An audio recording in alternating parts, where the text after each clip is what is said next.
Forças Armadas divulgam nota chamando o golpe de 1964 de marco histórico da evolução política brasileira. De novo? De novo. Gente. O Braga Neto que assinou, né? O texto diz ainda que a história não pode ser reescrita em mero ato de revisionismo, sem a devida contextualização. O documento também afirma que os anos seguintes a 1964 foram de estabilidade, segurança, crescimento econômico e amadurecimento político, além de ter levado a paz ao Brasil. Em 2014, a Comissão Nacional da Verdade listou 191 mortos e o desaparecimento de 210 pessoas. Outros 33 desaparecidos tiveram os corpos localizados posteriormente. Num total de 434 pessoas, auditorias da Justiça Militar receberam 6 mil denúncias de tortura. Estimativas feitas depois apontam mais de 20 mil casos. Carlinha, a gente fica falando aqui de direitos humanos, de mortos, e a gente tem que falar mesmo porque isso é muito importante, mas as pessoas que defendem essa barbaridade aí fazem ouvidos moucos, eles nem ligam.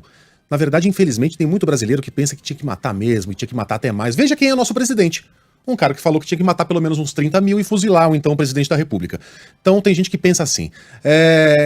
Essas pessoas precisam colocar na cabeça que boa parte do que o Brasil é hoje é responsabilidade do regime militar. O regime militar acabou com a possibilidade, por exemplo, da gente ter uma reforma agrária decente, como tiveram outros países, inclusive países europeus, Estados Unidos, lá atrás. Né? O que faria com que muita gente que migrou às cidades, numa época em que a média de filhos era de 4, 5, permanecesse no campo por mais alguns anos. Essa urbanização apressada não aconteceria. A gente não teria a explosão das favelas nos anos 70, 80 e 90 e, consequentemente, o aumento da violência urbana. Então, a cada vez que um cara que está na sua SUV tem uma arma apontada na sua cabeça, tem o dedinho da ditadura militar ali. Ah, mas na época as escolas... Não, na época anterior à ditadura militar, as escolas públicas eram muito boas. Quando o Brasil foi entregue de novo aos civis, a escola pública já estava sucateada. Eu me lembro que na época era ameaça, eu estudei em escola particular, era ameaça aos alunos da escola particular. Se você repetir de ano, eu ouvi isso, você vai estudar na escola pública. A escola pública já era uma porcaria, foram os militares que transformaram o ensino público numa grande porcaria. Posso só acrescentar uma coisa nessa questão da educação, antes de você continuar? Eu sinto muito isso. As pessoas costumam dizer, ditadura, as pessoas, por exemplo, da minha família, ninguém via nada acontecer. Eu ouço isso até da minha família. Primeiro que assim, não havia informação circulando, né? Então as pessoas que não foram afetadas, elas não ficaram sabendo porque a informação não circulava e elas estavam ali numa zona que não era próxima da política e tudo mais. Isso refletiu na educação? Tudo bem, Sheila? Sim. Isso reflete na educação de que forma, né? Os meus pais não tiveram a oportunidade de ter um ensino superior, por exemplo.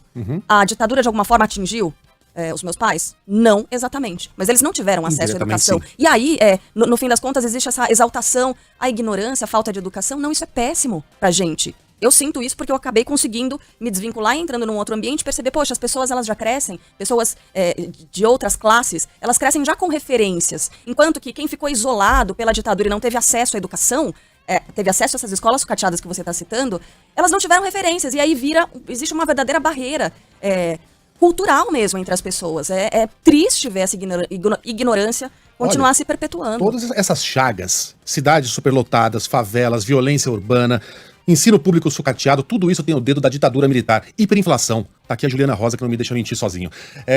A hiperinflação que tanto castigou os brasileiros foi uma consequência direta das tomadas de empréstimos desenfreadas a juros muito camaradas dos Estados Unidos, inclusive para obras gigantescas como Itaipu, a Ponte Rio-Niterói, entre outras coisas. O Brasil se endividou como nunca. E quando o muro caiu, já não era mais interesse dos Estados Unidos conceder esses empréstimos, os americanos vieram para cá e começaram a cobrar. E o FMI fez a mesma coisa. Resultado, hiperinflação, desvalorização da moeda, corte de 3 zeros, planos econômicos, o desmantelamento da nossa economia. Então quase tudo de ruim que a gente tem hoje nesse país teve participação ou protagonismo dos milicos.